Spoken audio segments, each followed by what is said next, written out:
we were both emeralds when I met him. Then a year or two later, he's making 6 figures with Beachbody and quit his attorney job. I'm still like an emerald or a diamond, I think. And then in 2012, I think I meet him at the leadership again. We talk again, and was a 2-star, had dropped down to like Ruby at the time, which was kind of embarrassing. But he was making 5 figures a week, you know, like 10 grand a week. And I was just like, that was kind of like the point where the pain of the regret became stronger than the pain of the discipline. Like that Jim Rohn quote, like you're going to suffer one of 2 pains in your life, either the pain of discipline or the pain of regret. But the pain of regret weighs like tons, whereas like the pain of discipline is like just weighs ounces, you know? And I think that's kind of where I got to this point where I just started, the regret became so strong that like just putting in the work didn't seem like that big a deal. Because if I had you saw where you could have been. Right. I did. Like and then if I had let another 2 years go by, the regret would have been so strong that I wouldn't have been able to deal with it.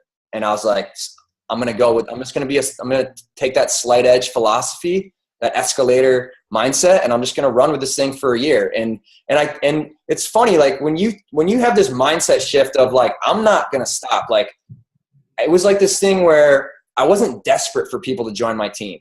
Like, I don't think anyone's ever felt like, man, this kid's like, I think in the beginning they did, but once I kind of hit that, they were like, I don't think they ever felt that. It was like all of a sudden like, whoa, like this kid's going to be successful with or without me. And I can either go with him or get left behind.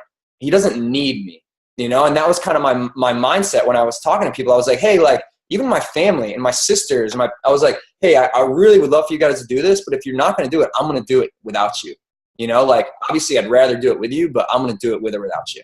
I knew, like, it wasn't like this belief. It was like this knowingness in my gut that it was 110% inevitable that I was going to find 2 or 3 really good leaders that believed in this business and this company and this mission and were going to run with me. I knew it. I didn't care if it took me a year or 2 or 5. If it took me 5, then I had another 50 years to have that kind of freedom. And I think because I had that mindset, other people noticed it and they wanted to be a part of it because I knew I was going to be successful without them and they didn't want to get left behind. They wanted to follow you.